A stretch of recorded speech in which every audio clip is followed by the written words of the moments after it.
ഇതെന്ന് പറഞ്ഞു കഴിഞ്ഞാൽ നമ്മൾ മൈക്രോവോംസിനെ ഫീഡ് ചെയ്യുകയാണേ.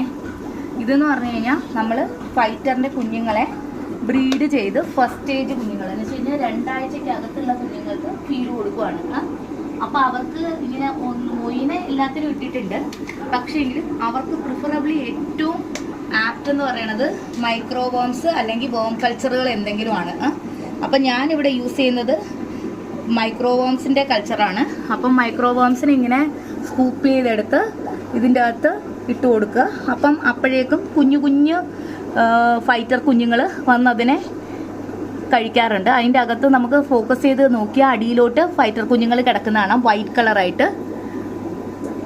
അപ്പം അവരിതിനെ വന്ന് ഇങ്ങനെ കഴിക്കും. അവർ മൂവ് ചെയ്യുമ്പോൾ അത് കഴിക്കുന്നതായിട്ട് കാണാൻ പറ്റും. മാത്രമല്ല അവർക്ക് അവരുടെ വയറ് എന്ന് വെച്ച് കഴിഞ്ഞാൽ നമുക്ക് ആ കുഞ്ഞുങ്ങളെ സൂക്ഷിച്ച് ലൈറ്റ് അടിച്ച് നോക്കിക്കഴിഞ്ഞാൽ മനസ്സിലാവും അതുങ്ങളുടെ വയറ് നിറയുന്നത്. അപ്പോൾ ആക്ച്വലി ഫൈറ്ററിനെ കുഞ്ഞുങ്ങളുടെ ഫീഡ് ചെയ്യുക, ഫൈറ്ററിൻ്റെ കുഞ്ഞുങ്ങളിനെ സെക്കൻഡ് സ്റ്റേജ് വരെ എത്തിക്കുക എന്ന് പറയുന്നത് ഒരു വലിയ ടാസ്ക്കാണ്. അപ്പം നമ്മളെപ്പോഴും ഫൈറ്ററിൻ്റെ കുഞ്ഞുങ്ങളെ നോക്കി വേണം ഫീഡ് ചെയ്യാനായിട്ട്. എങ്കിൽ നമുക്ക് ഇതിൻ്റെ അകത്ത് എടുക്കാം. അപ്പോൾ ഇതിൻ്റെ അകത്ത് കുഞ്ഞുങ്ങൾ വന്ന് നമുക്ക് ഇതിൻ്റെ അകത്ത് എടുക്കുന്നത് കാണാൻ പറ്റും. ഫൈറ്റർ എന്തുവാ ഈ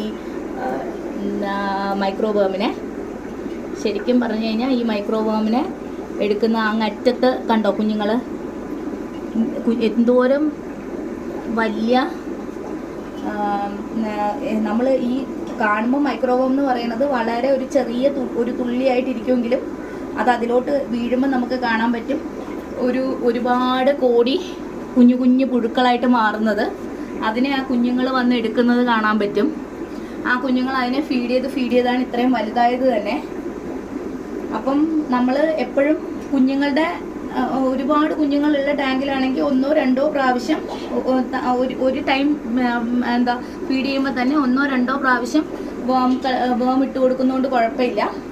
പിന്നെ ഒരുപാട് ഇച്ചിരി കൂടുതൽ ക്ലൗഡി ആയിട്ട് തോന്നുവാണെങ്കിൽ നമ്മൾ എന്ത് ചെയ്യുമെന്ന് വെച്ച് കഴിഞ്ഞാൽ അപ്പം മൊയിനേനെയും കൂടെ ഇറക്കി വിടും. അപ്പം മൊയിന ആ ക്ലൗഡിനെസ് പെട്ടെന്ന് തന്നെ സെറ്റിൽഡ് ആവും. ശരിക്കും പറഞ്ഞു കഴിഞ്ഞാൽ നമ്മളെപ്പോഴും ഈ നല്ല ഹെൽത്തിയായി പെട്ടെന്ന്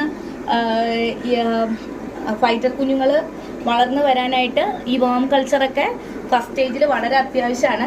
ഇത് കുഞ്ഞുങ്ങൾ പുറത്ത് വന്ന് അന്നത്തെ ദിവസം തന്നെ കൊടുത്തു തുടങ്ങാൻ പറ്റുന്ന ഫുഡാണ്. മാത്രമല്ല കുഞ്ഞുങ്ങൾ ഹെൽത്തിയായി പെട്ടെന്ന് വരികയും ചെയ്യും. കുഞ്ഞുങ്ങൾ അന്ന് മുതൽ തന്നെ എടുത്തു തുടങ്ങുകയും ചെയ്യും. അതുപോലെ തന്നെ ആർട്ടീമിയയുടെ സിസ്റ്റ് വിരിയിച്ചതും. പക്ഷേ ആർട്ടീമിയയുടെ സിസ്റ്റ് വിരിയിച്ചത് ഒരു നേരം കൊടുക്കുകയാണെങ്കിൽ അടുത്ത നേരം നമ്മൾ വേം കൾച്ചർ കൊടുക്കുക. അങ്ങനെ കൊടുക്കുന്നതായിരിക്കും ഏറ്റവും നല്ലത്. അപ്പം എന്ന് വെച്ച് കഴിഞ്ഞാൽ അപ്പം കുഞ്ഞുങ്ങൾ 2 ടൈം ഫീഡുമായി. മാത്രമല്ല ശരിക്കും പറഞ്ഞാൽ വേം കൾച്ചർ തന്നെ 2 ടൈം ഫീഡ് ചെയ്യണം. പിന്നെ ഒരു ടൈം വേണമെങ്കിൽ ആർട്ടീമിയയുടെ സിസ്റ്റ് വിരിയിച്ചത്. ഇത്രയും മതിയാവും കുഞ്ഞുങ്ങൾ പെട്ടെന്ന് ഹെൽത്തിയായി വരാൻ. ഇത് കാണാൻ പറ്റുന്നുണ്ടോയെന്ന് അറിയത്തില്ല. 1.5 ആഴ്ചയോളം വളർച്ചയുള്ള ഫൈറ്റർ കുഞ്ഞുങ്ങളാണ്. ഇതാണ് അതിൻ്റെ ക്ലോസപ്പ് വ്യൂ. കണ്ടോ വയറ് നിറഞ്ഞിരിക്കുന്നത്.